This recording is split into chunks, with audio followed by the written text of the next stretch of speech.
Capítulo 172, Confronto. Bum! Bum! Bum! As magias de Fernando e dos outros caíram em meio às tropas da Guilda Massacre. Ah! Ajuda! Ajuda! Um homem gritou, enquanto corria em meio aos outros em chamas. Muitos foram mortos instantaneamente, sem sequer conseguir entender o que estava acontecendo. Chamas envolviam vários locais do pelotão inimigo. Os inimigos estão no topo. No topo. Um dos cabos exclamou, porém, assim que terminou de falar, uma flecha veio voando, acertando sua garganta. No topo do desfiladeiro, Kelly tinha uma expressão ansiosa e enjoada. Como sua magia de vibração de ondas sonoras era fraca para ataques em grupo, decidiu focar nas pessoas que pareciam fortes. Fernando não queria deixar o inimigo se organizar, assim que lançou a primeira saraivada de ataques, se preparou para lançar a segunda, mas viu um bando de arqueiros focando nele e nos outros. Já. Ele pensou surpreso, o ataque mal havia começado, mas os inimigos já estavam contra-atacando, isso mostrava quanta experiência tinham. Apesar de surpreso, Fernando cancelou apenas uma das lanças de fogo que estava prestes a lançar. Tirando sua espada Formic, varreu horizontalmente, defendendo algumas das flechas que vinham em direção ao seu rosto e peito e ignorou o restante. Perfura! Perfura! 2 flechas cravaram na junta do seu ombro e braço respectivamente, mas ele ignorou. Então jogou a lança de fogo que estava pronta. Bum! Os arqueiros já tinham previsto que seriam o alvo de seu ataque e se dispersaram antes, mas mesmo assim alguns foram pegos em meio às chamas. TSK. Fernando estalou com a língua ao ver que o ataque surpresa havia pego apenas cerca de 20 a 25 inimigos. Isso era muito menos do que ele havia planejado. As tropas inimigas já haviam começado a revidar com flechas, tornando difícil para eles os outros atacar livremente. Nesse momento, Lina, Cinti e Hannah começaram a atirar suas flechas também. Apesar de serem menos impactantes que magia, ainda eram úteis. Quem ousa atacar a Guilda Massacre? Vou degolar cada um de vocês! O velho subtenente baixinho gritou cheio de fúria. De repente, o velho saltou do cão negro e começou a voar, avançando em direção ao alto dos desfiladeiros, seus olhos sedentos por violência. E quem disse que você pode sair? Uma voz soou atrás do subtenente alto e magro. Quando olhou para trás, seus olhos se arregalaram. O Titã Louco! Assim que ele disse isso, Ilgner tirou uma machadinha e arremessou em direção ao velho. Cuidado, Pablo! Ao ouvir o grito de seu companheiro, o velho baixinho olhou para trás, apenas para ser cumprimentado por uma machadinha em alta velocidade vindo em sua direção. Svi! Plof! O velho homem havia cancelado seu voo, desviando por pouco da machadinha e caindo desajeitadamente no chão. Ao ver quem era seu agressor, o velho arregalou os olhos. Você de novo! Maldito verme! O velho exclamou com uma voz cheia de ódio, como se o rosto que visse já fosse conhecido de longa data. Ao ver isso, Ilgner sorriu de forma arrogante. O subtenente alto e magro sacou uma lâmina e correu em direção a ele. O velho baixinho, por sua vez, formou uma dúzia de bolas de eletricidade e as lançou. Ilgner viu isso e franziu a testa. Como Fernando disse, sua força estava acima da de um subtenente de nível médio, mas isso não queria dizer que poderia enfrentar 2 outros subtenentes de uma vez. Na verdade, a Guilda Massacre estava sempre operando com 2 subtenentes por causa dele, pois no passado acabou conseguindo matar 3 em emboscadas. Depois desse fato a guilda começou a tomar contramedidas, desde então Ilgner não foi bem sucedido nenhuma vez. Sempre sendo forçado a fugir pela sua vida. É melhor você não ser só papo, Cabo Fernando. Ilgner pensou, olhando para a batalha ao longe.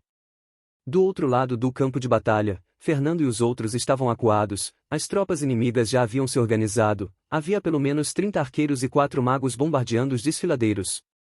Enquanto isso, alguns soldados começaram a escalar as rochas. Fernando, o que fazemos? Não consigo atirar mais, se eu colocar minha cara para fora, vou virar uma peneira. Emily gritou na comunicação do seu cubo. Líder, eu também não consigo lançar mais magias. Além disso, meu mana está acabando. Tom falou, mesmo que seus ataques fossem poderosos, o gasto de mana era igualmente terrível. Ouvindo as vozes do comunicador, Fernando franziu a testa. Nesse momento, mesmo ele não se arriscava a se mostrar levianamente, estava removendo uma flecha que perigosamente acertou acima do seu peito. Se ele que tinha um físico alto e habilidade de cura estava temeroso, os outros que poderiam perder a vida com uma única flecha estavam ainda pior. Teodora, é sua vez. Fernando disse com uma voz áspera no cubo. Entendido. Uma voz estranhamente calma soou do outro lado. Nesse momento, Teodora apareceu do outro lado do desfiladeiro, liderando o restante do Esquadrão Zero que não tinha boas habilidades de ataque à distância. O plano que Fernando e os outros haviam bolado era esse. Primeiro deveriam bombardear os inimigos e infligir pesadas baixas, então o restante do esquadrão atacaria, enquanto quem estava no topo dos desfiladeiros forneceria apoio. Porém, a situação não saiu como planejado, as tropas abaixo haviam reagido muito rápido e isso inibiu o ataque à distância. Agora era necessário que a unidade terrestre avançasse para chamar a atenção do inimigo, o que era algo muito perigoso já que não tinham mais controle da situação.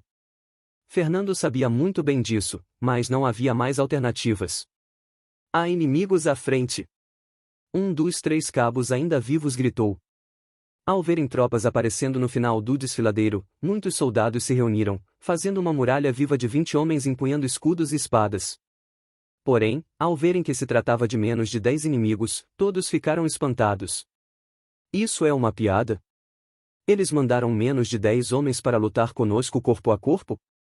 Hahaha, acho que o inimigo desistiu de atacar e colocou alguma bucha de canhão para ganhar tempo na fuga. Os soldados disseram cheios de arrogância. Não deem chance para os magos e atiradores no topo, continuem se revezando. O restante me siga, vamos exterminar os inimigos à frente. Um dos cabos gritou, levantando sua lança e correndo em direção a Teodoro e os outros. Logo atrás dele, cerca de 25 soldados seguiram de perto. Atrás haviam ficado os 30 arqueiros, 4 magos e 10 soldados fazendo sua segurança.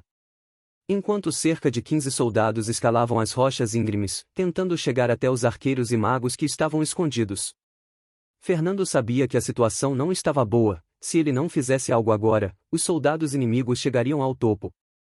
Não só isso, em breve Teodoro e os outros estariam cercados numa luta de 3 contra 1. Droga, eu não queria usar isso, mas não tenho escolha. Com um pensamento, uma criatura verde, com um grande olho e tentáculos com olhos apareceu ao seu lado. Mestre? Bracas disse confuso, sem entender por que havia sido retirado do anel de aprisionamento. Perfura. Perfura. Perfura. Ao ver várias flechas sendo cravadas nas rochas acima, Bracas imediatamente entendeu a situação.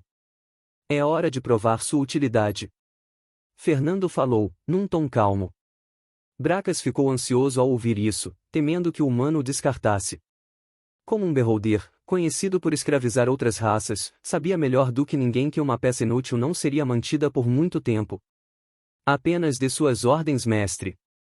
Bracas disse bravamente. Não é como se ele fosse realmente leal, mas com o contrato feito, não restavam alternativas.